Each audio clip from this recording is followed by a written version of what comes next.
টানা 9 দিনের ছুটি শেষে হিলি স্থলবন্দর দিয়ে আমদানি রপ্তানি শুরু হয়েছে। গোলাম রাব্বানির পাঠানো তথ্যচিত্রের ডেস্ক রিপোর্ট। মুসলিম সম্প্রদায়ের সবচেয়ে বড় ধর্মীয় উৎসব পবিত্র ঈদ উল ফিতর উপলক্ষে টানা 9 দিনের ছুটি শেষে আজ দিনাজপুরের হিলি স্থলবন্দর দিয়ে আমদানি রপ্তানি শুরু হয়েছে। তবে হিলি ইমিগ্রেশন চেকপোস্ট দিয়ে দুই দেশের বৈধ পাসপোর্ট যাত্রী পারাপার স্বাভাবিক ছিল বলে জানান কর্তৃপক্ষ। রবিবার সকাল 11টায় ভারতীয় একটি পণ্যবাহী ট্রাক হিলি স্থলবন্দরের প্রবেশের মধ্য দিয়ে কার্যক্রম শুরু হয়। বিষয়টি সকালে নিশ্চিত করেছেন হিলি স্থলবন্দরের আমদানি রপ্তানিকারক গ্রুপের সভাপতি শাখাওয়াত হোসেন শিল্পী। তিনি বলেন, পবিত্র ঈদ উল ফিতর উপলক্ষে গত 29শে মার্চ থেকে হিলি বন্দর দিয়ে আমদানি রপ্তানি বন্ধ ছিল। টানা 9 দিন ছুটি শেষে আজ থেকে হিলি স্থলবন্দর দিয়ে আবারও দুই দেশের মধ্যে আমদানি রপ্তানি কার্যক্রম পূর্বের নিয়মে শুরু হয়েছে। ভারত থেকে চাল, ডাল, মশলা জাতীয় পণ্য সহ নানা পণ্য আমদানি হচ্ছে।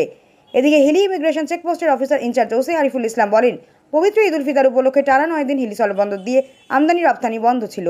তবে হিলি ইমিগ্রেশন চেকপোস্ট দিয়ে দুই দেশের বৈধ পাসপোর্ট যাত্রী পারাপার স্বাভাবিক ছিল বলে জানান তিনি। News desk Pallavi, Dinajpur live.